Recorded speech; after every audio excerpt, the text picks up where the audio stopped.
to the BM to the AM. If I quit your BM, I still rock Mercedes. If I quit this season, I still be the greatest. Alhamdulillah, sore ini kita bisa melaksanakan pelatihan yang sudah ya dari peserta sudah mempersiapkan dirinya, yaitu pelatihan tentang SPSS, Statistic Product and Service Solution. Insya Allah akan disampaikan oleh beliau, masternya ini beliau, Bapak Mustafa Kamal, STMSI. Ya, baik, kita langsung ke mungkin ke CV Bapaknya dulu ya. Udah ada share screen di situ. Beliau background pendidikan Magister Sains dari Institut Pertanian Bogor, IPB. Beliau juga dosen, trainer dan praktisi bisnis lebih dari 10 tahun. Berpengalaman menjadi manajer marketing properti sejak tahun 2012. Owner usaha daycare lebih dari 10 tahun dengan brand Sabita Daycare. Selain itu, beliau juga sudah mendapatkan sertifikasi kompetensi dalam perencanaan penyajian materi pelatihan dari BNSP tahun 2019. Masya Allah ya. Ini CV beliau. Boleh scroll ke bawah. Yang paling bawah.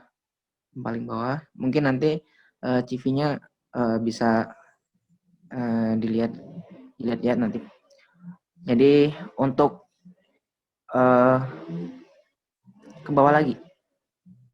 Udah ya? Masih ada lagi nggak bawahnya? Nah ya ini. Jadi beliau tuh menguasai beberapa software. Di situ ada banyak sekali ya softwarenya. Ada sistem operasi server Windows Server, Novel NetWare 4.11.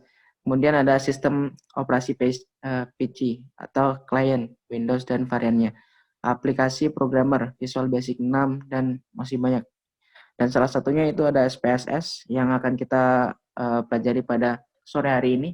Semoga nanti kita bisa menimba ilmu yang banyak dari beliau. Untuk itu tidak berpanjang dan lebar, langsung saja kepada Bapak Mustafa Kamal untuk mengambil alih pelatihan ini. Atas waktunya kami persilakan kepada Bapak Mustafa Kamal. Baik, bismillahirrahmanirrahim. Assalamualaikum warahmatullahi wabarakatuh. Waalaikumsalam warahmatullahi wabarakatuh. Alhamdulillah, pada kesempatan sore hari ini kita dapat berjumpa kembali dalam suasana yang tentunya berbeda, yang sebelumnya mungkin ada yang pernah ketemu saya di dalam ruangan kelas. Tapi kita akan bertemu dengan pola yang berbeda dan tentunya ini sudah menjadi kebiasaan kita. Dan tentunya belajar ilmu seperti ini menjadikan kita harusnya lebih berkembang. Karena tidak lagi terbatas oleh ruang dan waktu ya. Waktunya tetap ya harus, jadi waktu bisa kapan aja sebenarnya. Yang pertama mungkin saya akan beri gambaran sedikit bahwa pada kesempatan hari ini ya, kita akan bicara tentang dua hal di dalam penelitian ya. Setidaknya pendekatannya adalah kuantitatif. Nah, pada hari ini saya nggak langsung belajar tentang apa itu SPSS atau apa itu alat aplikasi ya, tapi mengarah kepada alat ujian kita memakai alat-alat tersebut. Kemudian baru nanti mungkin sedikit kita akan bahas hal ini di dalam kegiatan kita menggunakan aplikasi komputer. Yang pertama saya akan bicara tentang pendekatan statistika ya. Statistika setidaknya secara umum ya, kalau kita bicara tentang penelitian kita menggunakan statistik, maka kita akan ketemu dengan istilah statistika deskriptif dan statistika inferensia. Nah, di mana statistika deskriptif yang kita pahami selama ini adalah ya intinya menggambarkan dalam bentuk penyajian data ya. Dari sinilah penyajian data sebenarnya yang kita lihat, yang saya lihat ya terutama ya di dalam kegiatan penelitian, itu nggak kurang dari bicara tentang tabel-tabel saja sama pie chart ya. pie chart atau grafik grafik garis maupun grafik grafik batang gitu ya. Jarang sekali ya saya lihat bicara tentang diagram, berkenaan tentang bahwa di dalam statistika deskriptif ya, dalam penyajian data seringkali ketika dibahas bab 4 pertama kali itu bicara tentang gambaran data itu bicara tentang profil perusahaan ya. Padahal di bab 4 itu kita bisa munculkan bagaimana kita mendeskripsikan tentang data kita ya. Setelah data dikumpulkan, karena kan penyajian data ini masuknya statistika deskriptif ya, pengumpulan data juga termasuk. Apa yang dilakukan di dalam statistika deskriptif itu harusnya dijelaskan semua, mulai dari bagaimana mengumpulkan data, ya, apa yang dilakukan dalam melakukan sampling, apakah ada peristiwa-peristiwa yang akhirnya data tersebut karena pertimbangan ukuran penyebaran data, ya. Karena ada dua ukuran ya, ukuran pemusatan data dan ukuran penyebaran data. Dalam ukuran penyebaran data, misalnya kita lihat ternyata ya range-nya atau ada pencilan dilihat dari range-nya, dari persebaran datanya. Nah, ketika ada pencilan apa yang harus dilakukan misalnya? Ternyata terjadi pengurangan data. Nah, itu bicara tentang di dalam penyajian data. Itu di awal ya, eksplorasi data. Itu kita belajar tentang statistika deskriptif. Nah, saya masih banyak melihat teman-teman itu kurang sekali membahas itu. Lebih banyak mungkin bicara tentang profil perusahaan. Karena padahal di dalam penelitian, hal ini juga nggak mudah ya. Mulai dari proses bagaimana mengumpulkan, ya, kemudian bagaimana dari pengumpulan itu kita melakukan penyajian. Ya. Karena nggak semuanya kita bisa ambil atau nggak semuanya kita bisa rumuskan di dalam bentuk penyajian. Ya. Ada beberapa data yang nggak mungkin kita munculkan misalnya. Nah, hal-hal itu harusnya dimunculkan di dalam statistika deskriptif. Ya. Nah, ini statistika deskriptif ini menjadi penting sebenarnya ya untuk kita munculkan. Jadi di dalam kegiatan statistika ya setidaknya kita akan ada ketemu dua hal ya, dua fase, yaitu pertama statistika deskriptif ya tanpa pengambilan keputusan atau tanpa pengambilan kesimpulan. Kemudian juga ada statistika inferensia. Ya. Nah, nanti kalau bicara SPSS berarti kita udah bicara statistika inferensia. Statistika inferensia secara umum ya, setelah data dikumpulkan ya, kemudian maka dilakukan berbagai metode statistik untuk menganalisis data ya. Nah, tapi ini sudah melalui proses ketika kita collecting, kita kumpulkan, kemudian kita sajikan, juga kita sudah memutuskan untuk reduksi data ya. Jadi kita sudah melakukan reduksi data itu di awal. Ya kalau misalnya kayak validasi, kemudian di dalam kuesioner ya, dalam kuesioner yang kita lakukan, kita kumpulkan, itu boleh jadi ada data-data yang nggak valid ya, nggak reliable gitu ya. Itu udah kita lakukan reduksi. Sebelum kita bicara tentang pengolahan data ya. Jadi tahapan-tahapan itu udah kita lalui di dalam statistika deskriptif. Nah, setelah data memang siap diolah, dalam artian data sudah terkumpul dengan baik, nah baru kita akan melakukan yang dinamakan statistika inferensia. Apa itu statistika inferensia? Statistika inferensia adalah, jadi dia melakukan berbagai metode statistik untuk menganalisis data ya. Dan kemudian dilakukan interpretasi serta diambil kesimpulan. Jadi kita melakukan yang pertama adalah menganalisis. Apa itu menganalisis? Menganalisis adalah proses membandingkan dengan alat uji ya. Jadi kita harus tetapkan alat ujinya apa, karena berbeda-beda setiap alat uji ya. Pemahaman alat uji ini juga di dalam pendekatan penelitian ada yang sifatnya kualitatif, ada yang kuantitatif. Nah, statistika itu menggunakan pendekatan kuantitatif ya. Kuantitatif di sini tentunya menggunakan pendekatan matematis ya. Sebentar.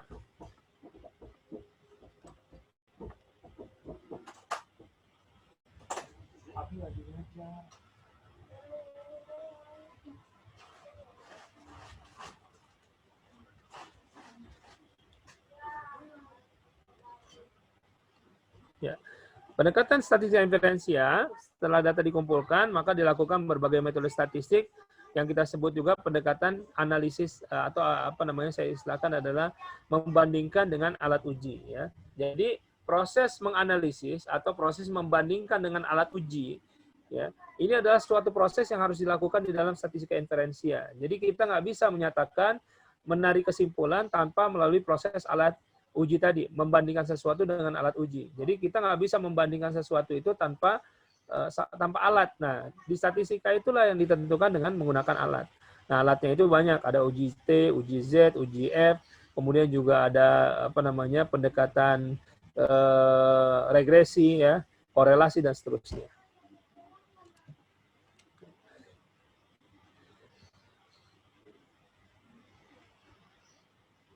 Nah, statistika adalah metode ilmiah. Ya. Metode ilmiah, pendekatan metode ilmiah, bahwa statistika ini adalah sebuah alat yang diakui sebagai metode yang ilmiah. Ya. Adalah salah satu cara mencari kebenaran yang bila ditinjau dari segi penerapannya, resiko untuk keliru paling kecil. Jadi walaupun dinyatakan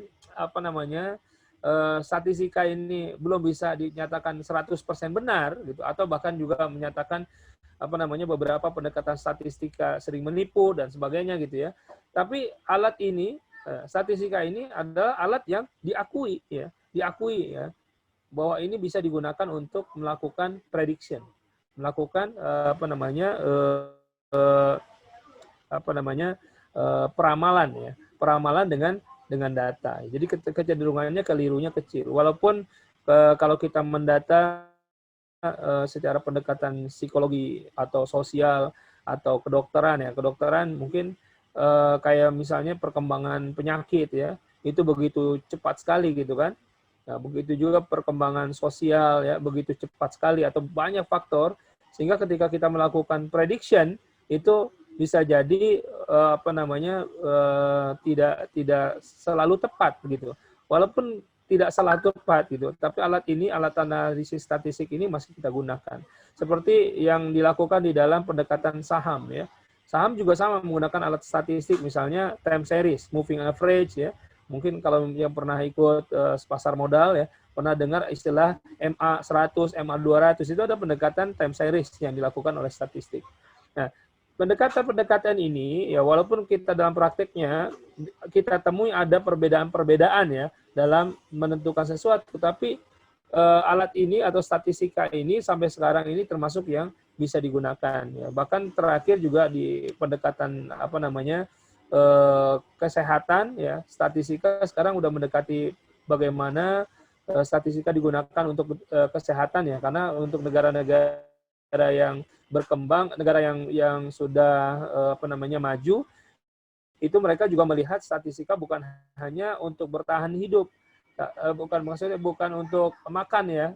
Jadi misalnya bagaimana meningkatkan produksi makanan, produksi padi dan sebagainya, tapi lebih mengarah kepada bagaimana bisa bertahan hidup. Nah, statistika mulai dipakai misalnya bagaimana konsep tentang DNA manusia ya, bagaimana dilakukan rancop, rangkaian percobaan. Rancop juga termasuk bagian dari statistika. Ya. Nah, ini juga pendekatan-pendekatan rancop ini berbeda-beda ya dalam metodologinya. Ya, langkah-langkah dalam metode ilmiah yang pertama yang jelas adalah merumuskan masalah. Ya, biasanya kalau di dalam penelitian kita merumuskan masalah. Itu di bab 1 kan biasa ya.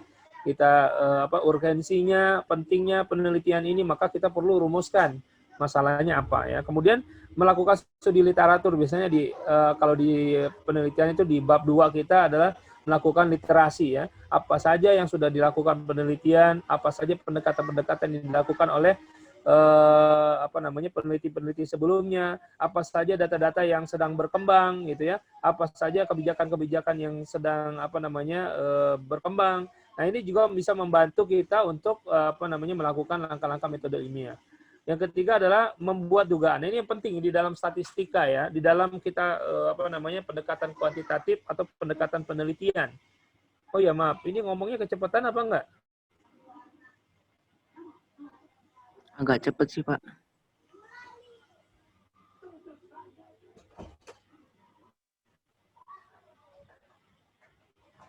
Gimana kecepatan? Lumayan agak cepet. Lumayan agak cepat ya. Baik, jadi langkah-langkah dalam metode ilmiah yang pertama kita akan temui ya di dalam penelitian atau kita mungkin nanti skripsi. Yang pertama itu yang penting adalah merumuskan masalah. Nah, di sini banyak teman-teman ya nggak tahu harus ngapain ketika skripsi. Nah, Ya, atau melakukan penelitian, apa yang harus kita lakukan dalam penelitian. Nah, maka kita perlu merumuskan masalah. Jadi urgensi pentingnya penelitian kita itu ada sebuah masalah yang kita perlu rumuskan, yang perlu kita jawab di dalam penelitian kita. Nah, ini merumuskan masalah, caranya bagaimana ya? Caranya ya tentunya kita melihat melakukan yang kedua ya, melakukan studi literasi ya, melakukan membaca lagi apa saja yang sedang berkembang saat ini, ya, baik literasi dalam bentuk jurnal, mungkin literasi dalam bentuk skripsi sebelumnya, literasi dalam bentuk buku ya, handbook, ya, untuk menguatkan bahwa ini adalah bisa mendukung rumusan-rumusan atau permasalahan-permasalahan yang menurut kita perlu dicari penyelesaiannya. Nah, yang ketiga adalah membuat dugaan, pertanyaan-pertanyaan atau hipotesis. Jadi kalau di dalam membuat dugaan itu beda dengan merumuskan masalah ya. Jadi rumusan masalahnya misalnya menetapkan ya, penerapan ini sudah sesuai atau belum gitu ya. Kemudian apa yang kita duga? Nah, misalnya kita duga adalah karena kalau kita ingin melakukan penelitian, dugaan itu selalu sesuatu yang memang kalau misalnya kita taruh di H0 ya, dugaan itu ada H0, ada H1.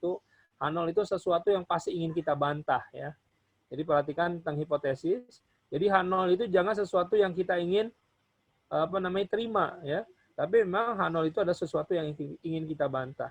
Jadi misalnya penelitiannya kita berharap misalnya harga saham selalu naik gitu ya. Harapan kita selalu naik, bukan selalu turun ya dalam penelitiannya. Maka H0 yang kita taruh sebagai harga saham selalu turun ya. Kalau H1 adalah harga saham selalu naik. Misalnya di masa pandemik ini, apakah harga saham tertentu itu selalu turun? Apa harga saham tertentu itu selalu naik? Misalnya lebih jauh lagi terhadap, misalnya saham itu ada pendekatan industri gitu ya. Kemudian harga saham apalagi manufaktur, ada harga saham consumer goods misalnya. Ya, yang mana yang kita ingin lihat ya, perbandingkan. Nah, ini yang kita lakukan di dalam sebuah penelitian, maka kita lakukan adalah yang ketiga, membuat dugaan-dugaan. Inilah juga penting di dalam statistik. Yang keempat adalah mengumpulkan, nah ini baru tahapan setelah kita melakukan hipotesis, kita duga begini-begini gitu ya, baru kita melakukan tahapan keempat. Ya. Biasanya di dalam tahapan keempat inilah kita mulai melakukan penelitian, langsung terjun ya, mengobservasi. Ya, mengobservasi ini dari kita mengobservasi, kita bahkan bisa mengumpulkan data, kemudian dari mengumpulkan data ini, kemudian kita sajikan dalam bentuk apakah tabel, apakah bentuknya grafik, atau bentuknya apa gitu ya. Baru nanti kita lakukan pengolahan data, kemudian setelah di pengolahan data itu kita butuh alat uji ya, menguji apakah hipotesis yang kita nyatakan di bab 3 ini H0 atau H1 yang diterima ya, atau menjawab pertanyaan-pertanyaan. Nah, kemudian yang kelima baru mengambil kesimpulan. Jadi di dalam penelitian ini harus sampai terakhir itu ya, mengambil kesimpulan. Jangan sampai penelitian kita ngambang. Ya, jadi gimana hasilnya? Oh, masih kurang datanya Pak ya. Kalau masih kurang belum bisa diungkapkan ya. Atau bahasanya masih ragu-ragu untuk menyatakan ini bisa diterima atau tidak ya. Nah, kecuali kalau memang sudah ada kesimpulan, kita misalnya untuk menyatakan kalau di dalam penelitian ya, untuk membantah pernyataan seseorang itu biar nggak terlalu keras gitu ya. Misalnya tidak terbukti gitu ya. Misalnya dia bersalah, atau itu kan agak berat gitu misalnya, atau misalnya belum cukup bukti untuk menyatakan dia tidak bersalah misalnya, atau apa gitu ya. Jadi bahasanya jangan kalau apalagi kita yang melakukan penelitian, mematahkan penelitian kita sendiri ya. Ya, bahasa-bahasa yang dipakai mungkin kata belum itu lebih tepat ya. Karena data yang kita kumpulkan mungkin tidak selengkap yang kita harapkan ya. Karena di dalam penelitian itu banyak sekali faktor-faktor penentu dalam kita membuat prediction atau kesimpulan. Nah, ini yang kita nyatakan bahwa di dalam tahap keempat ini ya, peran statistika yaitu mengumpulkan, mengolah sampai melakukan hipotesis, kemudian kita uji hipotesis ya. Di mana ketika kita mengambil kesimpulan ya, kita mempertimbangkan ya, ada instrumen, ada sampel, ada sifat data, ada variabel, ada metode analisisnya. Itu yang kita peran statistik inilah yang kita nyatakan bahwa kita akan melakukan sampling. Kita juga harus paham tentang sifat data, ya, tipe-tipe data. Ini seringkali ketika mahasiswa saya tanya, misalnya bicara tentang tipe data saja, itu banyak yang lupa, ya, karena mungkin tipe data ini nggak semudah yang kita bayangkan, ya.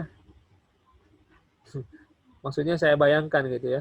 Saya anggap mahasiswa itu udah pada paham tentang tipe data ketika ditanya, misalnya datanya adalah data keuangan, ya. Ini akuntansi, ya. Data keuangan. Menurut kamu itu datanya apa? Rasio, interval, ordinal, nominal. Ya, itu hal-hal yang sederhana seperti itu aja udah mulai bingung, ya. Oh Pak, itu kan angka ya Pak, itu nominal Pak. Misalnya kayak begitu. Itu kejadian yang di mahasiswa kita, ya. Nominal, karena nominal itu, ya, nominal itu uang gitu, ya. Uang itu nominal gitu, ya. Ya bukan, ya. Jadi nominal yang dimasuk di dalam statistika adalah nominal yang berupa alat ukur, ya, alat ukur dalam bentuk kategori. Nah, nanti kita akan bahas sedikit tentang beberapa tipe data. Ya, selanjutnya data terbagi atas data kualitatif dan data kuantitatif. Nah, ini yang kita bahas juga di dalam pendekatan statistik, ya, tentang data. Ya, data kualitatif adalah data yang kita amati. Itu bukan angka yang kita dapat di dalam lapangan, ya. Data yang dinyatakan dalam bentuk bukan angka. Jadi kalau kita ketemu di dalam penelitian kita, misalnya kita lihat jabatan seseorang, ya, apakah jabatan memiliki pengaruh gitu misalnya, ya, terhadap kebijakan mengeluarkan partisipasi anggaran misalnya. Apakah jabatan berpengaruh terhadap partisipasi anggaran, ya, misalnya gitu, ya, kita ingin lihat. Nah, itu berarti kan kita bisa lihat pendekatan ini adalah ketika kita lihat adalah sebuah jabatan itu kan kalau kita lihat di lapangan atau kita lihat amati di dalam penelitian, itu dia bukan angka, ya. Datanya misalnya pejabat itu direktur, supervisor gitu kan, kemudian staff, kemudian sub senior, sub junior misalnya kayak begitu. Nah, itu ketika kita dapati bukan angka, maka itu adalah pendekatan atau yang kita sebut sebagai data kategori atau data kualitatif. Nah, data kualitatif ini terbagi menjadi dua, ya, pendekatannya. Ya, ada yang datanya ordinal, ada yang datanya nominal. Ya, di sini contohnya ada jenis pekerjaan, ya. Ketika kita dapati di lapangan, oh ini ternyata yang kita dapat datanya bukan angka nih, ya. Kayak jenis pekerjaannya apa gitu, ya. Misalnya bagian OB, kemudian bagian apa gitu, ya. Bagian administrasi, kemudian bagian apalagi marketing gitu, ya. Nah, itu kan jenis pekerjaan yang memang bukan angka, ya, tapi nanti kita buat dalam bentuk kategori. Nanti kalau kita lihat apakah dia berjenjang atau tidak berjenjang. Kemudian ada status marital, ya, menikah belum menikah, ya. Kalau di kita ada pernyataan menikah tidak menikah gitu, ya. Nah, padahal nggak bisa kayak gitu, ya. Harusnya menikah belum menikah satu lagi, ya. Kalau di dalam KTP ada tulisannya menikah tidak menikah gitu, ya. Berat juga tuh, ya. Kemudian tingkat kepuasan kerja, ya. Kemudian juga kita lihat misalnya tingkat kepuasan kerja. Atau mungkin kita tanya tentang pendidikan seseorang, ada tingkatan pendidikan. Kemudian ada jurusan, ya, kalau di dalam akademik. Data akademik, ada jurusan. Nah, ini kan bukan angka. Nah, ketika itu bukan angka, maka itulah pendekatannya kita sebut data kualitatif. Nah, ada yang data yang berupa data kuantitatif, yaitu data yang dinyatakan dalam bentuk angka. Contoh, misalnya lama bekerja. Lama bekerja seseorang itu bentuknya angka, ya. Nggak mungkin bukan angka, ya. Berapa lama bekerja, Pak? Berapa lama bekerjanya? Oh, lama di sini. Oh, saya udah dari dulu di sini. Nggak gitu jawabnya pasti, ya. Berapa lama bekerja berarti bicaranya tentang angka. 1 tahun, 2 tahun, 3 tahun, apa 5 tahun. Nah, saya udah lama banget, udah lupa gitu, ya. Itu beda lagi, ya. Kita bisa simpulkan berarti di dalam pilihan kita mungkin lebih dari 5 tahun atau berapa. Nah, kalau kita pendekatannya nanti kita buat kategori, nah maka itu ketemu dengan data kualitatif. Sebaiknya data yang kita dapati dalam bentuk angka, maka dekati dia dengan data kuantitatif. Ya, contohnya di sini, ya, ada jumlah gaji, ya jumlah gaji itu saya lihat masih beberapa mendekati data seseorang itu dengan kategori ya, mengkategori misalnya apakah gaji Bapak termasuk kurang dari 1 juta, ada yang misalnya 500 sampai 1 juta, 1 juta sampai berapa, kemudian dilanjutkan. Jadi bentuknya pilihan. Kalau pilihan itu berarti kita usahakan atau kita memang kondisikan data itu membentuk sebuah data kategori. Nah, kalau memang kita pendekatannya nanti pendekatan yang parametrik ya atau pendekatan kayak regresi, uji T, uji Z atau yang kita butuh data terdistribusi normal, sebaiknya dari awal itu kita dapati data jangan kita kategorikan dulu. Kecuali memang ternyata datanya udah nggak normal atau apa, ntar kita lakukan treatment, pendekatan-pendekatan yang berbeda. Ya. Baik, ini ya secara data, maka data itu terbagi menjadi 2 ya. Secara jenisnya ada kualitatif, ada kuantitatif, di mana kualitatif terbagi menjadi 2, yaitu ada nominal ordinal, kuantitatif ada interval rasio. Ya, perhatikan nih, mengulang sedikit ya, mungkin ada yang udah paham, tapi saya tetap aja nih ketika saya tanya, saya awal untuk penelitian ya teman-teman untuk skripsi, banyak yang nggak paham gitu datanya apa ya. Nah ini perlu kita, jadi secara gampangnya itu kamu dapati ketika kamu ambil datanya angka apa bukan angka. Misal contoh ya laporan keuangan, laporan keuangan kita mau indexing misalnya contohnya itu kita mau indeks ya. Kalau dia ada pernyataan apa gitu, baru kita anggap dia 1. Kalau tidak ada pernyataan, dia kita anggap 0 gitu ya. Dalam indeks laporan keuangan ya. Di laporan keuangan kita cuma mencari apakah itu ada pernyataannya atau tidak ada pernyataannya. Nah, ini ketika kita membuat seperti itu, berarti kita ketemunya di lapangan itu bukan angka kan, tulisan laporan keuangan misalnya, bahwa dia mereport tentang CSR. Kemudian kita bilang, oh ini ada CSR, laporan CSR-nya. Yang ini nggak ada, berarti kita kasih yang ada CSR-nya 1, yang nggak ada 0. Berarti ini kan mengkategori. Nah kalau mengkategori ya kita harus lihat lagi, apakah dia memiliki strata atau tidak. Nah disinilah ketika kita jeli tentang data-data tersebut, maka akan ada hubungannya dengan alat uji apa yang sebaiknya kita gunakan sehingga tidak bermasalah kita menggunakan alat uji tersebut. Ya. Kalau di SPSS dimasukin datanya keluar semua. Pak keluar kok Pak, saya olah Pak, keluar sih. Tapi pernyataannya apakah sudah sesuai dengan yang kita harapkan atau tidak. Nah ini biasanya ketika keluar datanya biasanya kayak misalnya regresi. Ya Pak ternyata nggak ada hubungan Pak. Ya Pak ternyata nilai signifikannya kecil Pak.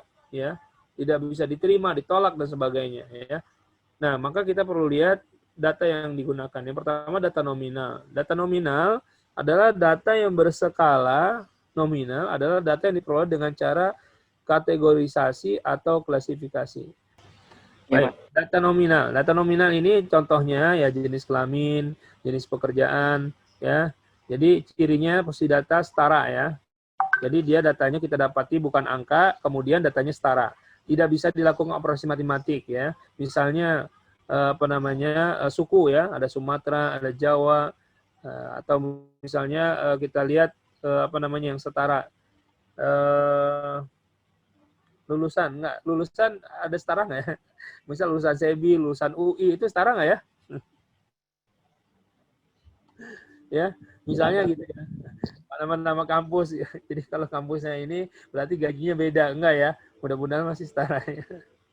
Dan pendekatan-pendekatan yang seperti itu, yang kita lihat datanya setara, misalnya gini, ketika kita ingin menyatakan latar belakang direksi, ya, latar belakang direksi kan ada pendidikan tuh, ya. Misalnya sama-sama S2, apakah kita memperlakukan S2 luar negeri dengan S2 dalam negeri berbeda? Ya, itu juga bisa kita lihat dulu. Kalau nggak berbeda, berarti kita masukkan dari data nominal, ya. Jadi ada pernyataan, misalnya kita ingin melihat sebuah kebijakan dari, misal GCG ini misalnya ya, kita mau lihat kebijakan dari direksi sebuah perusahaan itu, ya, itu bagaimana menilainya. Ya, kita bisa lihat dari latar belakang pendidikan misalnya, latar belakang pendidikan dia. Ya, yang sebelumnya ternyata apa, yang sesudahnya apa. Apakah kita hanya melihat stratanya, strata itu misalnya S1, S2, S3 begitu, ataukah kita juga melihat lulusannya, lulusan mana gitu ya. Misalnya lulusan luar negeri, wah lulusan luar negeri pantas aja dia dinyatakan lebih baik. Ya, misalnya seperti itu. Atau kita menganggapnya sama. Kalau menganggapnya sama, maka kita pendekatannya nominal ya. Seperti itu. Tidak bisa dilakukan operasi matematik ya. Jadi misalnya kalau kita bilang suku, ya misalnya suku suku Sumatera, kita kasih nilai 1, suku Jawa kita kasih nilai 2. Ya, bisa kita tanya apakah direksinya dari suku apa Jawa, suku apa Padang gitu, suku apa Banten, suku Sunda gitu atau dan seterusnya. Nah, kalau misalnya oh ternyata Jawa lebih pintar daripada yang lain. Nah, misal apakah kita langsung begitu ya membandingkannya. Nah, ini kan kalau kita misalnya itu nanti bermasalah ya secara kesukuan, nggak ada yang menyatakan suku ini lebih baik, suku ini lebih baik, karena kita menganggapnya setara ya. Nah, kalau kita menganggap setara, ya maka kita pendekatan itu nggak bisa penyembelahan ya. Kalau suku Padang 1, suku Jawa 2 gitu, apakah Padang ditambah Jawa jadi 3? Enggak ya. Ya seperti itu contohnya ya. Contoh jenis kelamin, jenis pekerjaan, kemudian juga suku dan seterusnya. Kemudian data ordinal, data yang skala ordinal, dia memiliki ciri itu dia adalah data kategori yang kita dapati di lapangan atau bukan angka, dan posisi data tidak setara. Jadi ada peningkatan ya. Nah, ini nanti akan ada hubungan ya. Saya ngomong tentang nominal, ordinal, saya ulang lagi. Kenapa? Karena akan ada hubungan dengan alat ujinya. Apa sebaiknya alat uji yang dipakai untuk data nominal, data ordinal, ya, interval, rasio ya. Jadi sebelum kita menggunakan alat uji, kita harus tahu dulu data kita seperti apa. Nah, ini harus kita pahami ya. Jadi, maksudnya posisi data tidak setara, tidak bisa dilakukan operasi matematik. Jadi sama, nominal maupun ordinal tidak bisa dilakukan operasi matematik. Ya, misalnya tingkat pendidikan atau tingkat jabatan misalnya, ada supervisor, ada direksi gitu kan. Ya, apakah direksi ditambah supervisor gitu? Nggak bisa ya. Jadi nggak ada proses penjumlahan. Nah, di sini contohnya kepuasan kerja ya. Kepuasan kerja itu ordinal ya. Ya, karena dia nanti akan meningkat ya, tidak puas dengan puas lebih tinggi yang puas ya kan.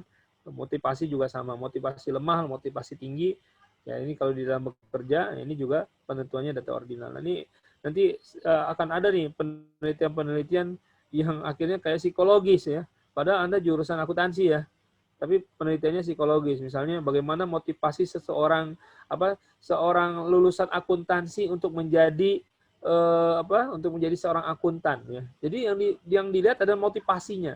Nah, ini juga akhirnya kita masuk ke dalam psikologi. Nah, mungkin nanti kita lihat juga ya, apakah ini hanya tambahan saja ilmu psikologi ini atau memang jadi ini yang terlalu banyak dibahas. Ya, ini juga perlu dilihat.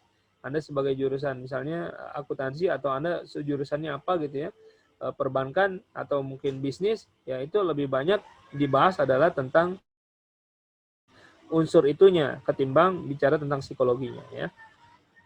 Kemudian data interval. Data interval adalah data yang diperoleh dengan cara pengukuran. Jadi data yang kita dapati dalam bentuk angka. Ini kebalikan ya dengan nominal dan ordinal. Jadi nominal ordinal ini warnanya hijau ya, saya bedain. Yang interval rasio saya bedain warnanya merah. Nah, ini ada tipe yang sama. Interval dan rasio itu biasanya kita dapati dalam bentuk angka ya.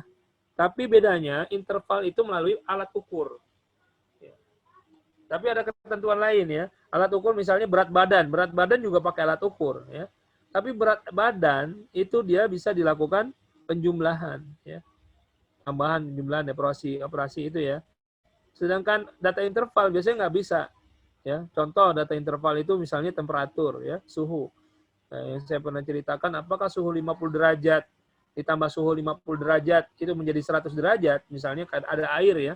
Air A dimasak 50 derajat, air B dimasak 50 derajat, kemudian ditambahkan, ya digabungkan, apakah menjadi 100 derajat? Tidak. Nah, itu tidak disebut sebagai data interval. Ya. Begitu juga dengan skala Richter, ya, gempa, dan seterusnya. Nah, kemudian data rasio. Data rasio adalah data yang sifatnya dia angka yang kita dapati di dalam aktivitas kita mengamati. Ya. Sebentar.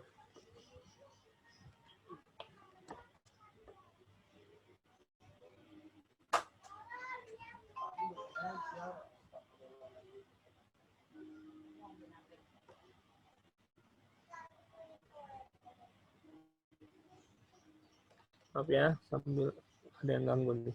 Ya, kemudian interval itu adalah tidak ada kategorisasi, bisa dilakukan operasi matematik. Oh, interval masih bisa juga operasi matematik, tapi dia operasi matematiknya terbatas ya, terbatas. Ya, jadi kayak misalnya kayak skala Richter, ya nggak bisa dihitung secara matematik. Apakah 7 skala Richter gitu ya, itu sama dengan 2 kali 3,5 skala Richter? Nggak bisa. Gempa itu apa namanya, ketentuannya nggak seperti itu ya.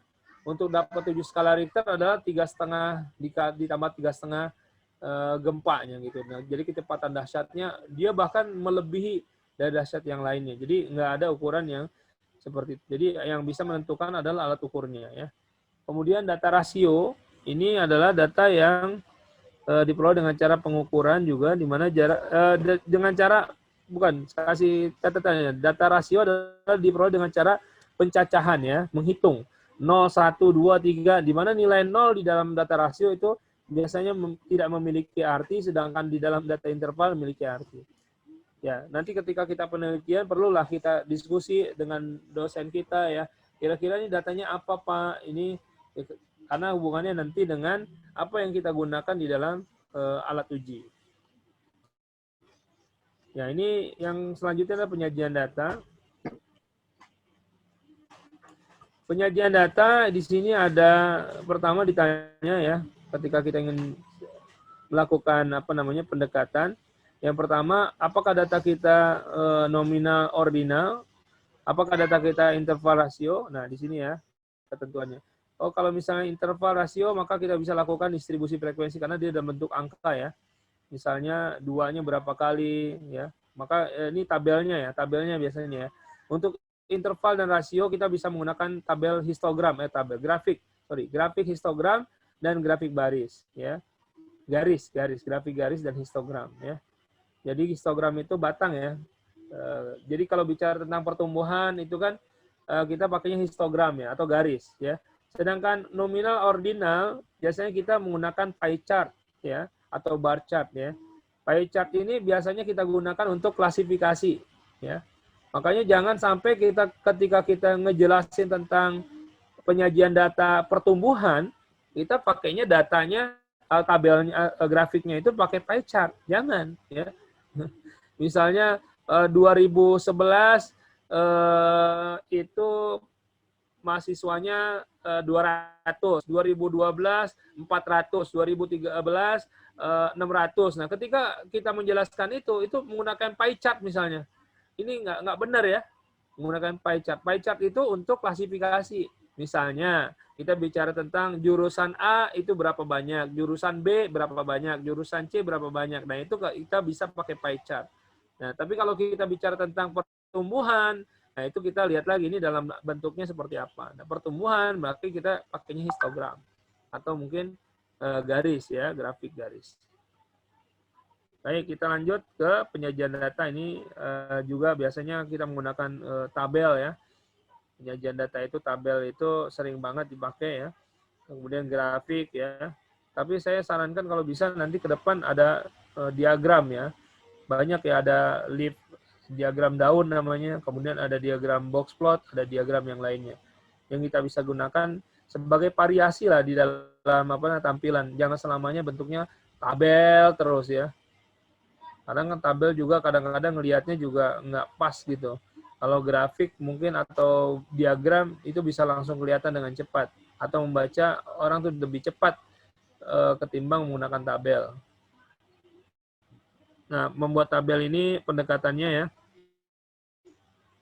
Nah, ini udah nggak usah dijelasin lah ya. Bisa next saja lah.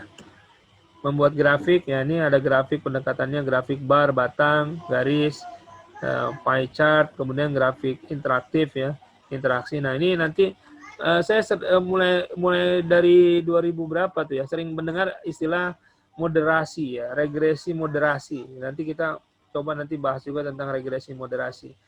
Sebenarnya moderasi ini bicara tentang interaksi ya. Jadi apakah jadi kita ingin mengetahui misalnya variabel dependennya sebagai Y gitu ya.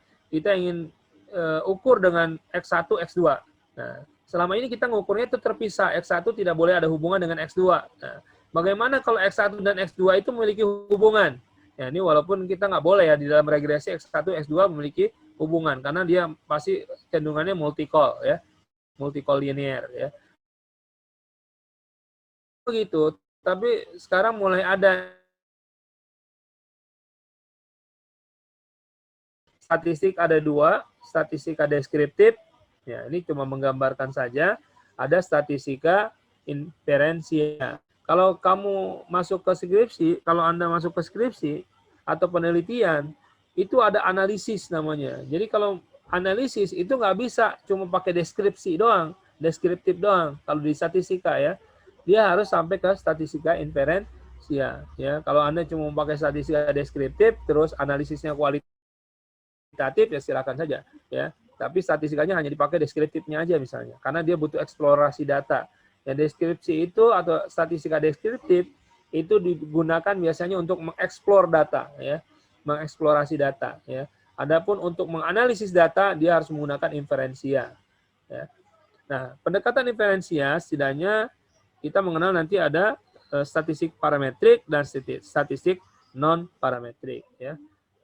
Apa itu statistik parametrik? Nah, statistik parametrik adalah berhubungan dengan inference statistik yang membahas parameter-parameter populasi. Ya, parameter populasi itu misalnya ada jenis data interval atau rasio, distribusi data normal atau mendekati normal ya. Ini parametrik. Kalau parametrik ini adalah parameter-parameter populasi yang diharapkan dia terdistribusi normal atau mendekati normal. Jadi syaratnya kalau menggunakan analisis parametrik ya, pengolahan data parametrik itu datanya harus terdistribusi normal atau mendekati normal. Data yang dipakai adalah interval atau rasio. Ini perhatikan ya. Jadi data yang dipakai adalah interval atau rasio yang bisa digunakan oleh parametrik.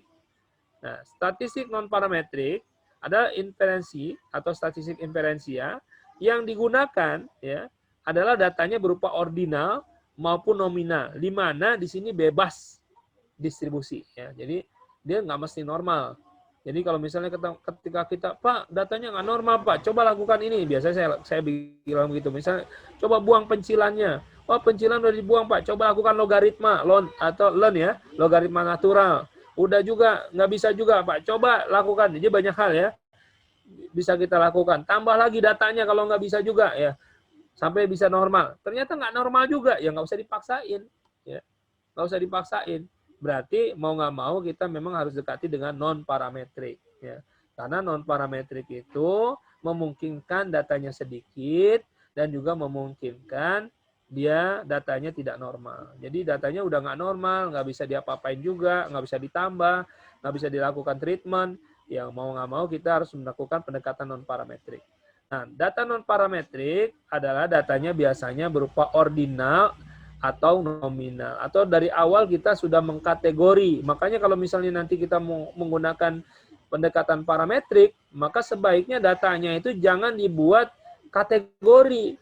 Biarin aja dia mengalir sebagai hal pertanyaan yang kosong isinya. Jadi tidak apakah dia 1 ini, 2 ini, 3 ini, nggak, biarin aja dia jawabannya sesuai dengan bentuknya angka. Berapa pendapatan Anda? Tulis aja gitu ya. Jadi dia tidak dibatasi oleh kategori. Nah, kalau kita bicara tentang kategori ya dan sebagainya, itu memang ada tahapan. Apakah data ordinal, apakah data nominal itu bisa menjadi data rasio? Nah, ini kan beberapa, Pak, saya maunya ngolahnya pakai pendekatan parametrik. Nah, cuma kok jadinya nggak normal ya, Pak? Data saya begini ya, datanya ternyata adalah kategori. Nah, ada beberapa treatment sebenarnya data itu digunakan agar dia terdistribusi normal. Itu pernah saya bahas di dalam statistik ya, uji Chi-square kalau nggak salah. Itu ada pembahasan tentang uji normalitas. Nah, itu bagaimana data dari yang bukan normal kita lakukan menjadi data normal. Jadi dia dikembalikan kepada pendekatan uji Z ya. Jadi nanti dia dicarinya itu adalah misalnya kalau kategori 1, 2, 3, 4, maka kita akan lihat berapa peluangnya. Jadi berapa peluangnya terpilih nilai 4 gitu ya. Nah, kita lihat ke tabel Z secara distribusi normalnya berapa angkanya. Maka itulah yang kita gunakan sebagai rasio. Jadi kita bisa dekati itu menjadi data rasio. Itu banyak kalau nanti bisa dilihat di googling aja gitu ya, bagaimana merubah data ordinal nominal menjadi rasio ya, pendekatan rasio. Jadi agar bisa diolah menjadi pendekatan parametrik, agar yang diolah itu juga datanya terdistribusi normal. Itu langkah-langkah untuk menjadikan data terdistribusi normal. Jadi yang kita lihat bukan angkanya. Misalnya yang saya masukkan bukan 1, 2, 3, 4 data yang kepilih itu tadi, tapi peluangnya. Berapa peluang kepilih nilai 4? Tapi kita lihat dalam tabel Z. Nah, itu bisa mendekati nanti datanya terdistribusi normal. Kemudian secara jumlah variabel, berdasarkan jumlah variabel dibagi menjadi univariat dan multivariat. Nah, mungkin analisis ada yang kita pernah dengar, ada istilah univariat, ada multivariat ya. Univariat misalnya uji T, uji Z, uji F ya. Ya, jadi dia hanya satu pengukuran variabel aja yang kita ukur. Misalnya bagaimana variabel nilai si kelas A dengan kelas B. Jadi variabelnya cuma satu, variabel nilai ya. Bagi misalnya tinggi badan, bagaimana tinggi di kelas A, tinggi di kelas B. Jadi variabelnya cuma satu. Nah, kalau variabelnya banyak, maka ini kita sebut dengan multivariat ya. Multivariat. Nah, multivariat juga bisa banyak, bisa pendekatannya Y-nya 1, X-nya banyak gitu ya. Bisanya Y-nya banyak, X-nya juga banyak misalnya. Nah, ini bisa kita dekati dengan misalnya terakhir ada istilah SEM ya, yang multivariatnya ya. Kemudian ada analisis banyak, ada biplot ya, kita nggak lihat lagi, ada analisis faktor misalnya dan seterusnya ya. Ada analisis tree ya di dalam statistik SPSS ya. Ada analisis Chi-square automatic interaction detection atau CHAID ya. Itu juga sama pakai Chi-square tapi dia membuat pola tree. Pola tree itu apa ya? Pohon ya, pohon jadi dia bentuknya seperti diagram diagram pembagian klasifikasi, nah itu tree. Nah jadi biplot juga sama tapi dia terbagi menjadi dua pendekatan. Kemudian juga ada analisis korespondensi yang multivariat, dia tidak lagi bicara tentang X, Y gitu misalnya, tapi variabelnya cukup banyak, kemudian dia memetakan berdasarkan ini aja kuadran ya, ada kuadran 1, 2, 3, 4 misalnya. Nah, seperti yang dilakukan oleh balance scorecard misalnya dan seterusnya ya. Nah, ini pendekatan-pendekatan yang ada di dalam statistik.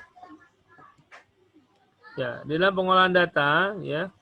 Ini ketika kita ingin melakukan penelitian, yang pertama adalah kita lihat dulu, oh jenis datanya apa ya, Oh jenis datanya terbagi ada interval, rasio, ada nominal, ordinal.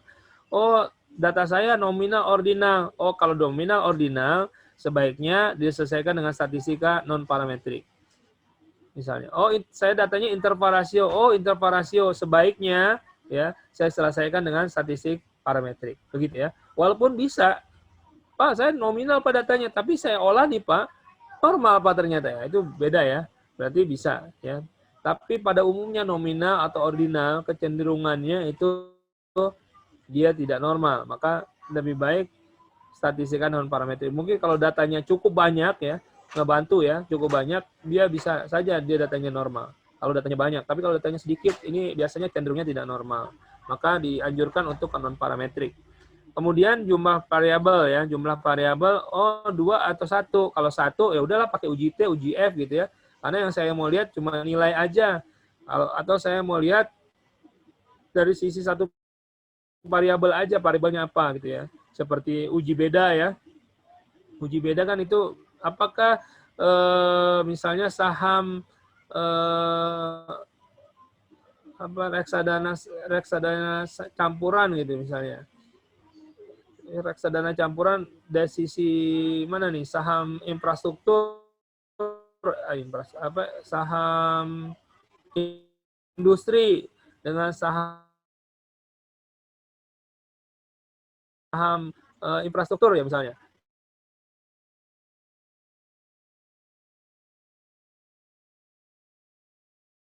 Nah, Kalau cuma nilai saham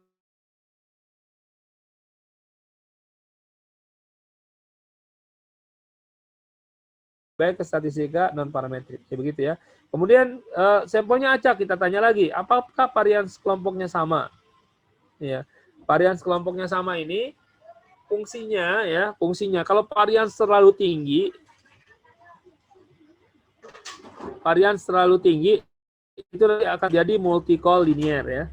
Kalau variansnya tinggi itu heteroskedastisitas ya. Terjadi heteroskedastisitas. Jadi varians cukup tinggi perbedaannya. Contoh varians yang tinggi adalah ketika kita bicara tentang besaran perusahaan ya. Size perusahaan. Jadi kalau misalnya Anda pakai akuntansi, ketika kita lihat mengukur size perusahaan di dalam satu variabel, biasanya itu sering banget terjadi heteroskedastisitas. Maka kita akan lihat pendekatan untuk size perusahaan itu menggunakan logaritma natural. Biasanya datanya dalam bentuk ln, ya, logaritma natural. Nah, itu untuk mengatasi dia agar variansnya kelompoknya sama ya. Kemudian skala pengukuran ya, skala pengukurannya nih kembali lagi, oh ternyata dia nominal ordinal. Setelah kita lihat varians kelompoknya sama, tapi dia nominal ordinal, lebih baik dia statistika non parametrik. Oh dia interval rasio, baru kita masuk ke statistika parametrik. Jadi interval rasio, ordinal nominal bisa saja itu dia terdistribusi normal ya. Tapi memang sarannya kalau nominal ordinal kita menggunakan statistika non parametrik. Baik, parametrik berarti parameter. Parameter adalah indikator dari suatu distribusi hasil pengukuran. Ya. Indikator dari distribusi pengukuran berdasarkan statistik parametrik digunakan untuk parameter dari distribusi normal. Jadi ujungnya pendekatan parametrik ini harus distribusi normal. Apa itu distribusi normal? Ya, distribusi normal merupakan bagian dari distribusi probability yang kontinu. Ya. Implikasinya skala pengukuran pun harus kontinu. Skala pengukuran yang kontinu adalah skala rasio dan interval. Maksudnya kontinu seperti apa? Di dalam data itu kalau kategori, ya kita buat kategori 1, 2, 3, 4. Nah, 1, 2, di antara data 1 dan 2 itu nggak ada angka lagi. Itu namanya discrete datanya. Ya. Sedangkan kontinu di antara 1 dengan 2 ada angka. Misalnya kalau ditanya berapa penghasilan Anda? 1 juta, 2 juta. Tapi ada 1,1 juta, ada 1,05 juta gitu ya. Nah, itu yang mengakibatkan yang kita sebut sebagai datanya kontinu. Jadi di antara angka-angka itu tetap ada angka ya.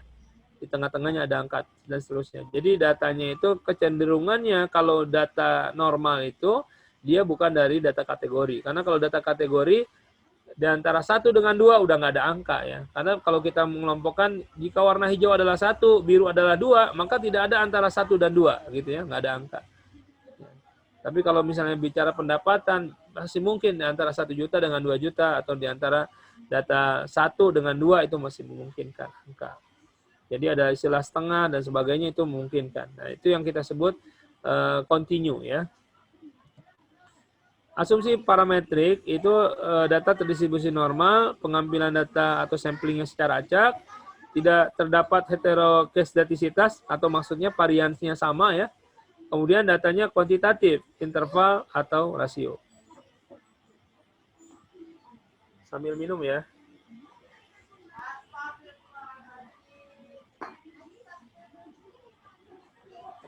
Baik, kita lanjut. Atau mau di-break dulu? Mau ada yang ditanyain? Gimana? Kita selesaiin aja ya. Tinggal 15-17 menit lagi. Ya, Pak. Asumsi parametrik, data terdistribusi normal, kemudian acak, tidak terdapat heteroskedastisitas, data interval atau rasio. Kemudian non-parametrik, pendekatannya digunakan dengan mengabaikan asumsi-asumsi atau kita sebut juga analisis bebas asumsi. Analisis bebas asumsi ya, atau bebas distribusi. Jadi dia non parametrik paling bebas, tapi memang secara umum ya secara umum orang masih lebih melihat parametrik itu lebih unggul ya. Karena parametrik itu mampu mengukur lebih dalam ketimbang pendekatan non parametrik ya. Jadi kalau untuk eksplorasi data non parametrik termasuk yang bagus ya, masih bagus. Tapi kalau udah bicara tentang detailisasi, itu tetap memang kita butuh alat ujinya menggunakan pendekatan parametrik. Jadi kita perlu alat ukur lagi apakah bentuknya interval maupun rasio. Non parametrik banyak digunakan pada penelitian-penelitian sosial ya. Data yang diperoleh dalam penelitian sosial pada umumnya berbentuk kategori atau berbentuk ranking. Nah, ini ya pendekatan non parametrik. Asumsi non-parametrik, data terdistribusi bebas, pengambilan data tidak mesti dengan acak, bisa purposive sampling, ya, sesuai dengan keinginan peneliti misalnya ya. Data hasil kategori kualitatif, ordinal, nominal, ya, atau biasanya juga datanya kecil ya, data kurang dari 30. Atau yang orang yang sering sebut datanya adalah untuk sampai dia menjadi normal itu diharapkan lebih dari 30 data. Ya, keuntungan non parametrik ya kadang-kadang tidak ada alternatif ya, karena nggak ada alternatif pada pendekatan parametrik. Ya mau nggak mau kita pakai pendekatan non parametrik. Kekurangan non parametrik adalah untuk sampel besar. Perhitungan untuk non parametrik menjadi tidak akurat. Jadi kalau untuk data-data yang besar memang disarankan kita menggunakan data pendekatan parametrik ya, kalau datanya besar, datanya cukup. Tapi kayak tadi datanya ternyata nggak bisa ditambah lagi. Kayak sering sekali akuntansi ya. Akuntansi itu datanya terbatas, misalnya cuma 3 tahun ya, cuma 4 tahun. Kemudian kita ambil datanya ternyata perusahaannya juga cuma sedikit ya, cuma 3, cuma 4. Nah ini berakibat kepada data kita nggak normal. Ini sering banget itu di dalam akuntansi ya, pendekatan penelitian akuntansi. Maka kita bisa dibantu dengan pendekatan non parametrik. Metode pengolahan terbagi menjadi atas ya. Ini pengolahan data ya terbagi atas. Yang pertama satu sampel, 2 atau lebih sampel ya. Maka pendekatannya menjadi berbeda ya. Satu sampel, 2 atau lebih sampel ya. Ada pendekatan independen ya. Kalau satu sampel di dalam ini biasa kita pakai uji T ya. Juga pakai uji Z juga bisa satu sampel. Kalau 2 sampel kita bisa menggunakan independent sample test, dependent sample test. Independent ini maksudnya tidak saling ini ya. Apa bahasanya tuh? Sampelnya saling bebas gitu ya. Tidak terikat ya. Kalau di dalam peluang itu istilahnya ya saling lepas ya, saling bebas. Jadi nggak saling terikat. Nah, ada kalanya sampelnya itu saling terikat ya. Saling istilahnya itu ya. Sampelnya itu istilahnya sebelum sesudah lah begitu ya. Contohnya tuh kalau yang independent sample ya, sebelum sesudah. Jadi dia sebenarnya sampel yang sama, semua dilakukan 2 treatment ya. Kalau yang independent sampel ya itu berarti sampelnya berbeda sama sekali ya. Berbeda sama sekali atau dianggap saling lepas. Tapi kalau yang dependent sample ya, dependent sample atau sampel yang saling bergantung itu contohnya sebelum sesudah. Jadi ada data atau satu sampel tapi dilakukan 2 treatment. Jadi seolah-olah itu sampelnya ada 2 gitu ya. Kemudian ada test of relationship between variable. Jadi ada juga bicara tentang hubungan ya, hubungan antar variabel. Nah, hubungan antar variabel ini nanti ada pendekatan yang berbeda ya, ada chi-square. Nggak lagi pakai uji T ya, karena uji T kan bicara uji beda. Kalau relasi hubungan itu ada chi-square, ada korelasi dan seterusnya. Nah, ini gambaran ininya ya, metodenya ya. Bagaimana kalau misalnya kita ketemu difference between independent groups. Jadi datanya itu ya, samplingnya itu atau sampelnya itu independen, saling lepas ya, dan juga berbeda ya. Jadi 2 sampel yang saling lepas. maka kita bisa pakai apa? Kalau di parametrik ada namanya UJT, ya, for independent sample. Nah, tapi kalau untuk non parametrik, nah ini banyak, ada Rantes, ada Wald, ya, ada Mann-Whitney, ya, ada Kolmogorov-Smirnov, ya, seperti itu ya. Jadi kita bisa lihat nih alat-alatnya. Kalau parametrik pakainya UJT, kalau non parametrik ada banyak nih, ada Mann-Whitney, ada Wald, ada Rantes, ya, ada Kolmogorov-Smirnov. Biasanya Kolmogorov-Smirnov ini kita pakai untuk uji normalitas, ya. Nah, seperti itu. Kemudian untuk difference between independent, tapi yang sifatnya multiple group. Kalau tadi dua sampel. Kalau ini banyak ya. Kalau ini banyak bagaimana, ya? Tapi kita ingin melihat di mana sampelnya ini saling lepas, ya, saling berbeda, ya. Itu bisa kita kalau misalnya tadi two sample, kita ulang ya. Di sini ada one sample. Kalau one sample atau two sample itu masih bisa menggunakan UJT. Untuk parametrik, non parametrik kita bisa pakai Rantes, bisa Mann-Whitney, bisa Kolmogorov-Smirnov, ya. Kemudian untuk independence group, ya masih independen, tapi dia multiple group, banyak, lebih dari 2 sampel. Nah, kalau lebih dari 2 sampel, dia bisa pakai ANOVA untuk parametrik. Sedangkan non parametrik ada Kruskal-Walsh, ya. Kemarin kita pernah belajar mungkin di statistika 2 tentang Kruskal-Walsh, dan ada median test. Nah, kemudian bagaimana kalau kita ingin compare, ya, membandingkan 2 variabel, ya, dalam satu sampel. Nah, maka bisa kita lihat di sini the same sample dengan sampel yang sama, ya. Bisa kita menggunakan parametrik itu dengan UJT, ya, for dependent samples. Kalau non parametrik bisa kita pakai sign test. Compare two variable. Jadi kita lihat di sini, ya. Jadi dia mengcompare 2 variabel, ya. Ya, bisa menggunakan sign test, ya, bisa menggunakan Wilcoxon, ya. Kemudian if more than 2 variable bisa menggunakan ANOVA. Kalau di non parametrik ada Kruskal-Walsh, Friedman's two-way analysis dan Cochrane key. Ini apa namanya yang termasuk non parametrik, ya, pendekatannya Cochrane dan Friedman 2, ya. Kemudian kalau parametrik ada ANOVA, ya, yang sering kita pakai. Nah, relationship ini tentang hubungan, ya, hubungan. Jadi kalau kita mau cari tentang hubungan, bagaimana hubungan antara misalnya 2 variabel, ya. Variabelnya misalnya bagaimana hubungan antara penjualan dan misalnya kita ingin lihat ini apa namanya kemasan, ya, atau mungkin kita bisa juga melihat bagaimana hubungan antar kebijakan partisipasi anggaran, ya, terhadap misalnya hubungan dengan komitmen organisasi, ya. Bagaimana partisipasi anggaran terhadap komitmen partisipasi anggaran terhadap komitmen organisasi misalnya.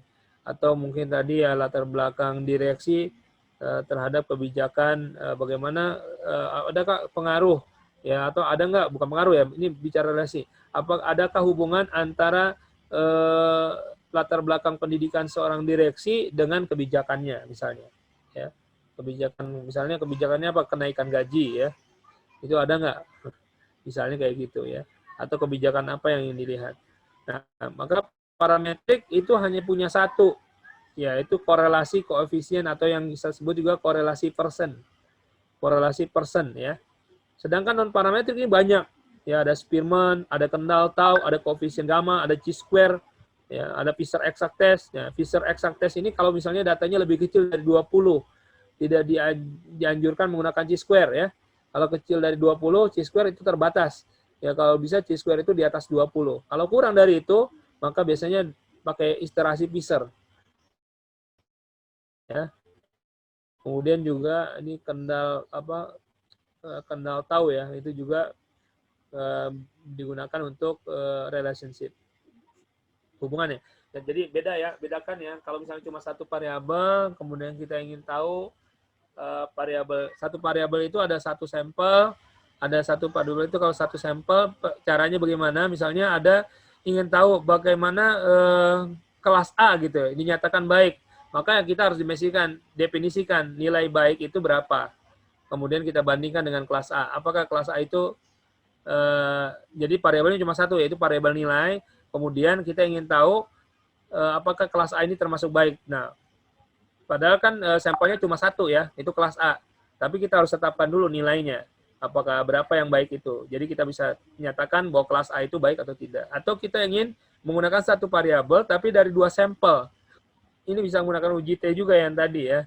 Kita ingin lihat apakah kelas A lebih baik daripada kelas B ya. Itu kita bisa menggunakan itu. Atau mungkin juga pendekatannya lebih dari 2 sampel atau kita sebut dengan 3 sampel. Ya, maka kita bisa menggunakan ANOVA yang tadi ya. Atau kita bisa menggunakan kalau di dalam non parametrik ada Kruskal Walsh ya. Nah, kemudian kalau misalnya hubungan, kalau tadi kan satu variabel aja. Kalau variabel itu nanti ada pendekatan relationship, ada pendekatannya. Kalau di parametrik cuma korelasi saja. Kalau non parametrik ada Spearman, ada Kendall-Tau, ada chi-square dan seterusnya. Ya, kemudian ini summary tabelnya.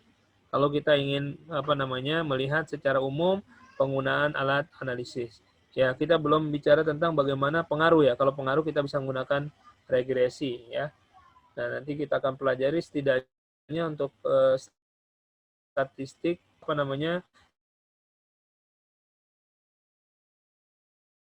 kita menginput data ya. Kita mengenal menu-menu yang ada di dalam kita mengenal menu-menu yang ada di dalam SPSS, kemudian baru kita nanti mencoba kita regresi. Nanti macam-macam regresi, menggunakan regresi panel, karena kalau di SPSS nggak bisa pakai regresi panel, pakainya EViews ya. Kalau misalnya SEM juga, SEM itu sebenarnya gabungan antara analisis faktor dengan regresi. Sebenarnya kita bisa siasatin kalau misalnya kita malas belajar SEM menggunakan Almos ya, atau menggunakan Listrel gitu. Saya mau pakai SPSS aja, itu masih bisa sebenarnya. Tapi dia 2 kali kerjanya. Jadi kita dekati dengan analisis faktor dulu. Jadi kalau analisis faktor di dalam SPSS itu, dia yang tadinya kita punya 6 variabel, misalnya ya, contoh, X1 itu memiliki 5 indikator. Ya, indikatornya itu A, B, C, D, E, F, G gitu ya. Kemudian kita ingin menjadikan A, B, C, D, E, F, G tadi, yang 5 tadi, kita ingin jadikan A, B, C, D, E ya berarti. Yang 5 tadi, kita ingin jadikan menjadi X1. Nah, itu bisa kita menggunakan analisis faktor. Sehingga kita bisa menemukan satu angka saja, yang tadinya ada 5 angka, kemudian bagaimana nih dijadikan faktor menjadi satu faktor, yaitu datanya satu saja. Nah, itu bisa ya. Jadi kalau kita punya data indikator dari X1 ada 1, 2, 3, 4, 5. Gimana cara membentuk menjadi satu angka di X1? Itu bisa menggunakan analisis faktor. Kalau yang kita bisa nggak bahas, mungkin terlalu expand nantinya. Jadi anggapannya adalah kalau misalnya Anda faktornya terlalu banyak, ya, misalnya kita bicara tentang X itu adalah, misalnya adalah motivasi seseorang. Nah, motivasi itu dipengaruhi oleh banyak hal indikatornya. Misalnya kita catat 1, 2, 3, 4, 5 gitu ya.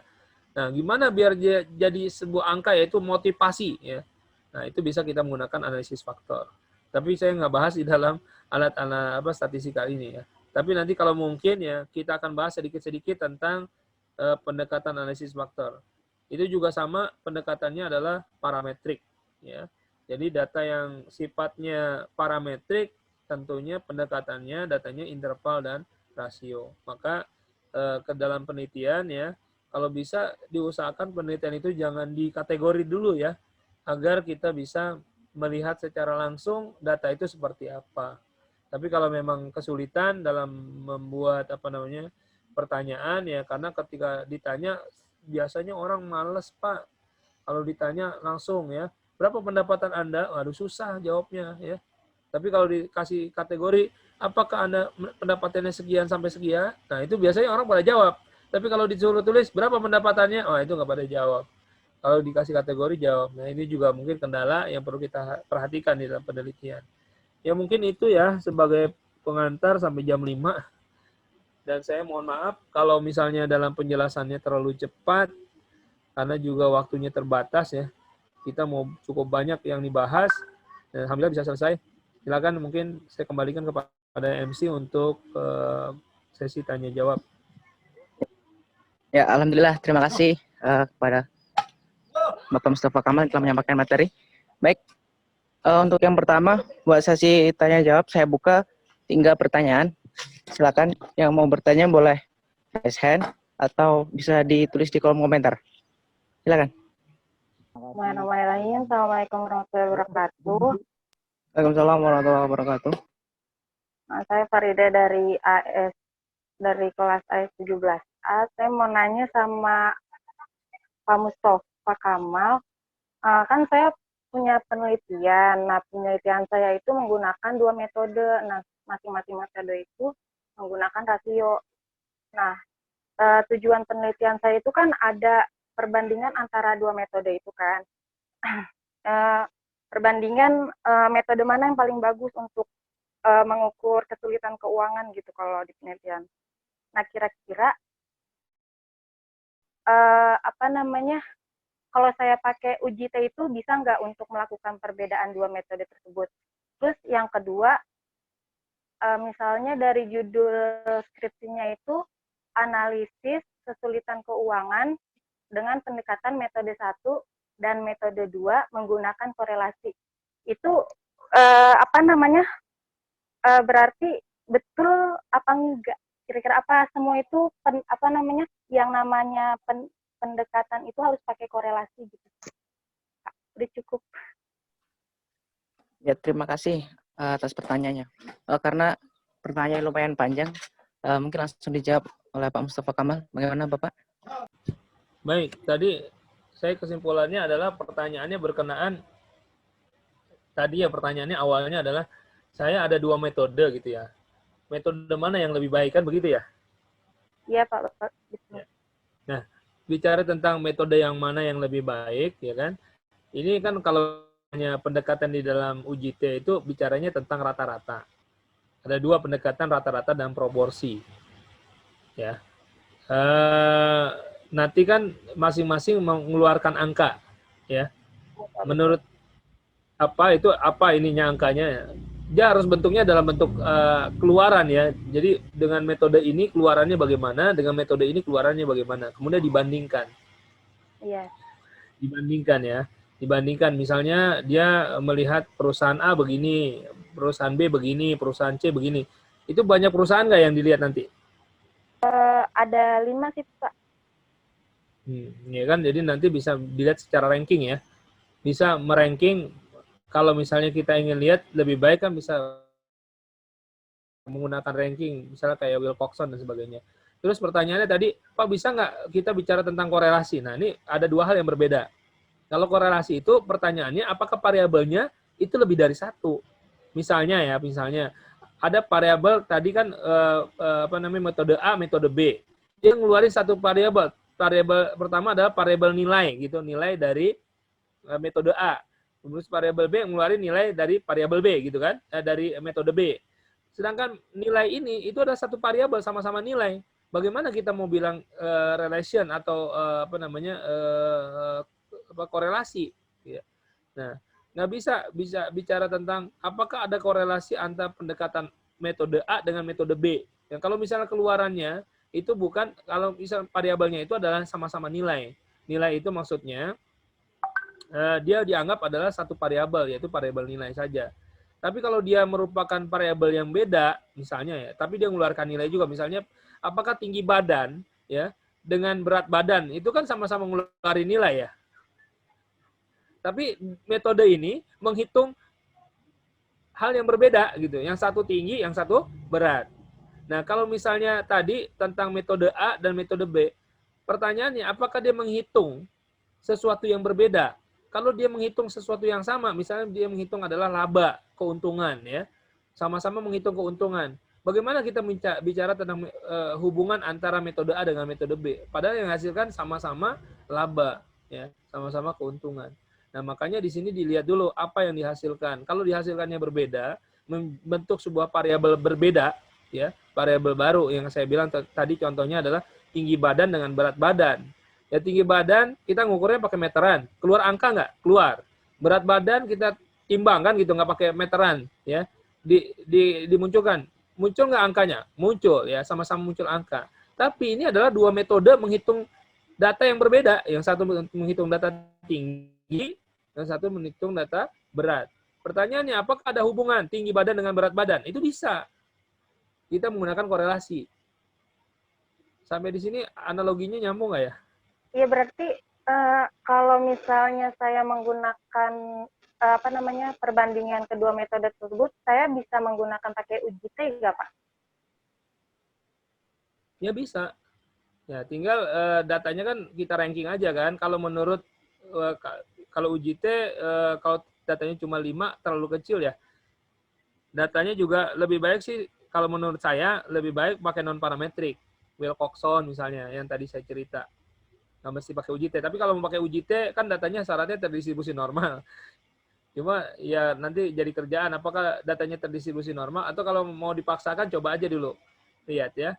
Oh, jadi saya lebih baik pakai Wilcoxon aja gitu ya, Pak? Ya, pakai Wilcoxon aja ya, yang jumlah peringkat. Jadi kita bisa lihat, ya ini perbandingannya seperti apa dia ya. Apakah nanti kan kita mau lihat apakah sama saja, apakah tidak sama, atau mungkin pendekatan lebih besar, lebih kecil, silakan Anda baca lagi nanti di dalam pendekatan Wilcoxon. Atau memakai uji T juga bisa sih sebenarnya. Itu kan berarti kan sampelnya bebas ya. Iya, Pak. Paling lepas ya. Sampelnya bebas ya dengan dua metode tadi. Kemudian muncul nilainya yang satu, misalnya kalau kita buat ranking, ternyata kalau menurut metode A, yang satunya siapa, duanya siapa, tiganya siapa, empatnya siapa gitu kan. Kalau yang satu lagi, menurut si uji B, satunya siapa, duanya siapa, atau nggak mesti, kalau pakai uji T nggak mesti di ranking ya, langsung aja angka-angkanya berapa yang didapat. Nanti angkanya begitu nggak? Jadi nanti perusahaan A nilainya berapa? Iya, Pak, begitu, Pak. Gitu nggak? Nah, perusahaan yang kedua nilainya berapa ya? Berarti bisa langsung aja pakai uji T. Kalau misalnya nggak di ranking. Kalau kamu ranking, misalnya oh ternyata yang ini kita buat ranking 1, ini 2, ini 3, ini 4, ini 5. Nah, itu berarti pendekatannya pakai Wilcoxon ya yang tadi saya sampaikan. Tapi saya khawatir data 5 angka ini nggak terdistribusi normal karena syarat uji T kan dia terdistribusi normal. Pendekatannya kan parametrik kan kalau uji T. Tapi kalau misalnya non parametrik atau datanya itu sedikit ya sebenarnya uji T datanya sedikit juga sih. Datanya tidak terdistribusi normal ya sarannya sih pakai non parametrik. Saran saya ya. Oh, baik, Pak. Terima kasih, Pak, atas Kalau misalnya jawabannya. korelasinya nggak usah. Oh, Korelasinya nggak ada. Bagaimana mau korelasi kalau sama-sama nilai? Kalau misalnya hasilnya ada dua, yang satu hasil tentang nilai terhadap ROA gitu ya, yang satu lagi nilai terhadap apalagi ROE gitu ya, itu boleh kita bandingkan ROA dan ROE. Bagaimana? Apakah ada hubungan dari metode ini dia menghasilkan dua nilai, ada ROA dan ROE misalnya. baik, Pak. Terima kasih, Pak. Ya, cukup ya. Pertanyaan kedua itu dari Muhammad Aulia Alvin. Sudah ada di kolom komentar. Bapak izin saya bacakan. Mohon izin bertanya, speakernya rusak. Pak, jika penelitian saya itu regresi, lalu dengan studi kasus kelas 1 dan 2. Dalam penelitian itu kemungkinan tidak ada sampel. Apakah bisa dengan populasi saja? Jika bisa, nanti masuknya ke alur mana Ustadz? Tadi saya lihat di dalam PPT, di halaman PPT, yang alurnya parametrik dan non-parametrik itu. Ya. Baik, kalau populasi ya karena memang kalau datanya nggak banyak ya ambil aja populasinya. Kalau datanya nggak banyak ya kelas 1, kelas 2 misalnya tahun angkatan ya 2001-2002. Kalau datanya nggak banyak ya ambil aja semuanya, boleh kita pakai populasi. Tapi kalau biasanya kita pakai sampel. Kalau misalnya nanti sampel populasi, ya sama aja ya sebenarnya populasi tersebut kita tes dulu apakah dia terdistribusi normal atau tidak. Karena belum tentu ya walaupun datanya populasi, kalau populasi cuma sedikit, kita bisa gunakan untuk dengan parametrik ya. Syaratnya itu terdistribusi normal dan asumsi klasik yang itu ya heteroskedastisitas, autokorelasi, kemudian multikolinier ya, dan autokorelasi ya. Autokorelasi, multikolinier, kemudian heteroskedasitas dan normal. Apakah dia normal? Nah, itu kita perlu uji dulu ya. Nah, setelah kita uji semua, baru kita bisa lakukan dia regresi. Nah, kalau regresi ini dia terdiri dari banyak variabel ya, dengan satu variabel aja. Kalau satu variabelnya bicara tentang variabel nilai, bagaimana kelas 1 dengan kelas 2, apakah lebih baik? Nah, itu cuma satu nilai doang ya. Itu variabelnya cuma satu. Tapi kalau kita ingin tahu, misalnya apakah proses nilai seseorang itu dipengaruhi oleh gitu ya, latar belakang sekolah sebelumnya, oleh latar belakang pekerjaan orang tua, oleh nilai name-nya atau dan sebagainya, itu baru berarti variabelnya lebih dari satu. Ya, tapi kalau variabelnya cuma satu, nggak bisa pakai regresi, maka variabelnya harus lebih dari satu. Nah, tadi variabelnya apa aja ya? Pertanyaannya nggak jelas itu. Cuma dibilang, bagaimana kalau saya mau pakai regresi dari kelas 1 kelas 2? Maksudnya gimana tuh? Variabelnya apa saja? Kedengeran nggak? Kedengeran nggak? Tadi sih rusak speaker. Kalau tes. Kedengeran ya? Kedengeran. Jadi variabel saya itu mempengaruhi karakter, Sat. Jadi ada dari pendidikan kewirausahaan atau mata pelajaran dengan ya, mempengaruhi karakter siswa, Sat. Jadi Y-nya apa Y-nya? Karakter, Sat. Y-nya karakter, X-nya? Oh, apakah pendidikan kewirausahaan mempengaruhi karakter seseorang gitu? Iya, Sat, benar. Karakter wirausaha. Karakter wirausaha. Menghitung karakter wirausaha gimana? Menghitungnya maksudnya melalui metode pembelajaran, Sat. Kan contohnya ada misalnya saya ingin mengukur penjualan terhadap penjualan ya tadi saya ingin mengukur kemasan, apakah kemasan ini mampu meningkatkan penjualan ya kan, saya tulis dulu dong kemasannya kayak gimana kan gitu kan. Nah, itu kan saya perlu ukuran. Oh, kemasannya yang disebut kemasan baik itu kan saya definisiin. Pertama ada mereknya, kedua ada brandnya gitu kan. Ketiga ada media sosialnya dicatatkan di situ. Kemudian keempat ada PRT-nya, kelima ada kontaknya misalnya. Nah, ketika kita lihat kemasannya cuma 3. Nah, itu berarti cara ngukur kemasannya gitu ya.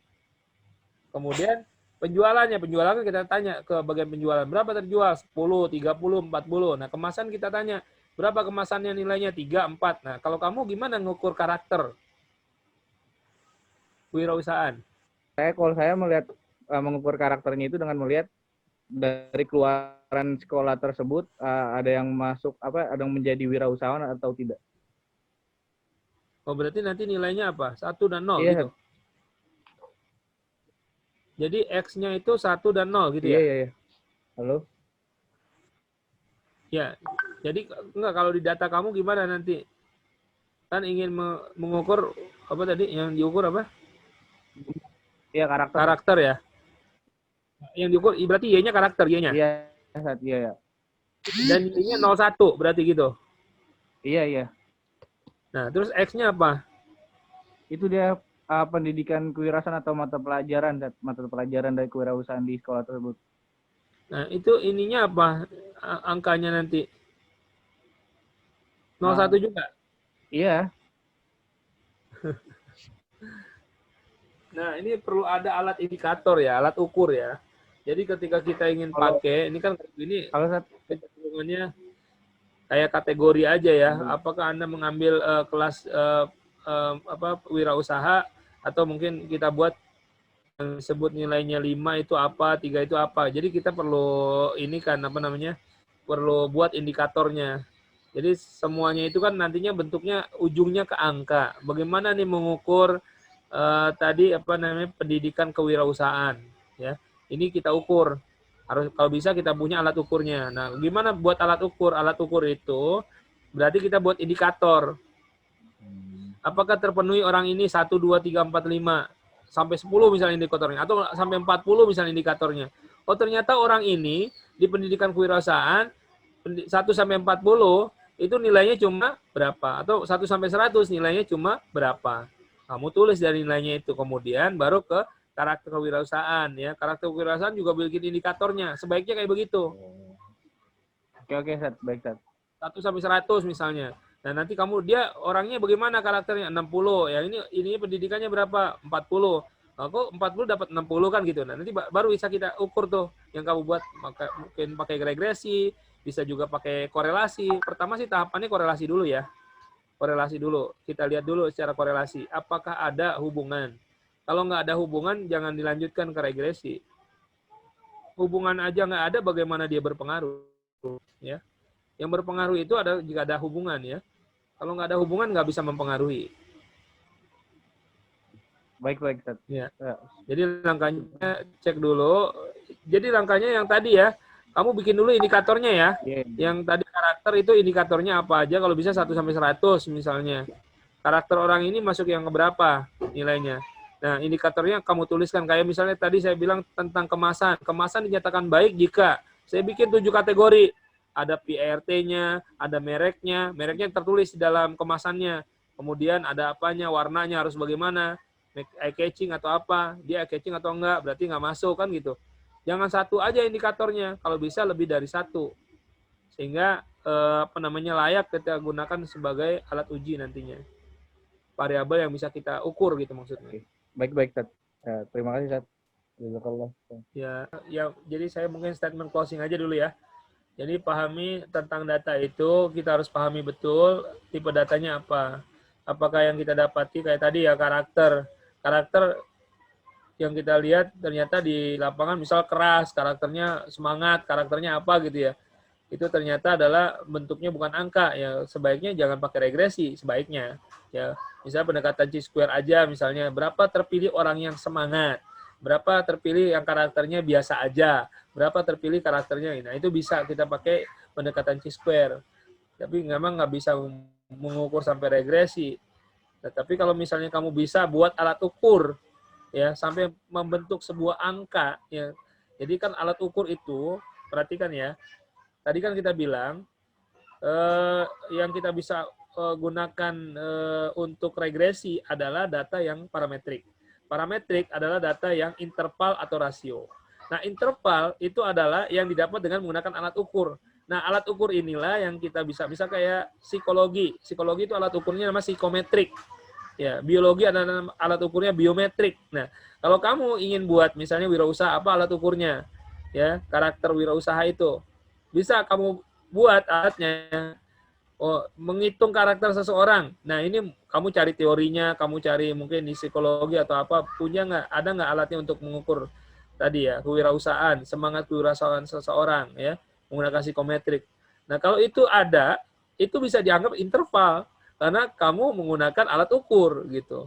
Nah, alat ukur itu interval itu bisa dikatakan interval kalau indikatornya cukup banyak ya. Jangan cuma 1 indikatornya, tapi mungkin lebih dari 5 lah. Nah, yang saya bilang tadi kalau bisa indikatornya sampai 100 ya itu lebih baik lagi. Ya penilaiannya ya, maksudnya penilaiannya bisa sampai 100. Itu lebih baik lagi. Ya mungkin itu yang bisa saya sampaikan pada kesempatan ini. Bagaimana MC? Ya, Kak, cukup itu pertemuan kita pada sore hari ini.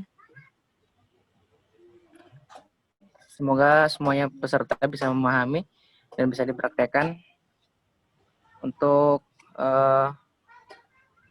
penutup, mungkin tadi sudah di closing statement oleh pemateri, Pak Mustafa Kamal. Jadi yang penting tadi ada beberapa poin yang disampaikan. Untuk selanjutnya silakan teman-temannya, mohon maaf agak berisik. Teman-temannya yang ada di grup boleh diajak untuk bergabung di pelatihan. Supaya yang mendaftar kemarin mungkin kalau ada yang lupa bisa diingatkan oleh teman-temannya. Jangan lupa buat hari Kamis sore kita ada pelatihan lagi untuk sesi kedua. Semoga diberi kemudahan Untuk pertemuan pada sore hari ini kita cukupkan. Terima kasih kepada Bapak Mustafa Kamal yang telah menyampaikan materinya. Untuk itu kita tutup dengan sama-sama membaca doa kafaratul majelis. Subhanakallahumma bihamdika asyhadu an la ilaha illa anta astaghfiruka wa atubu ilaik. Saya akhiri. Assalamualaikum warahmatullahi wabarakatuh. Waalaikumsalam warahmatullahi wabarakatuh. Assalamualaikum warahmatullahi wabarakatuh.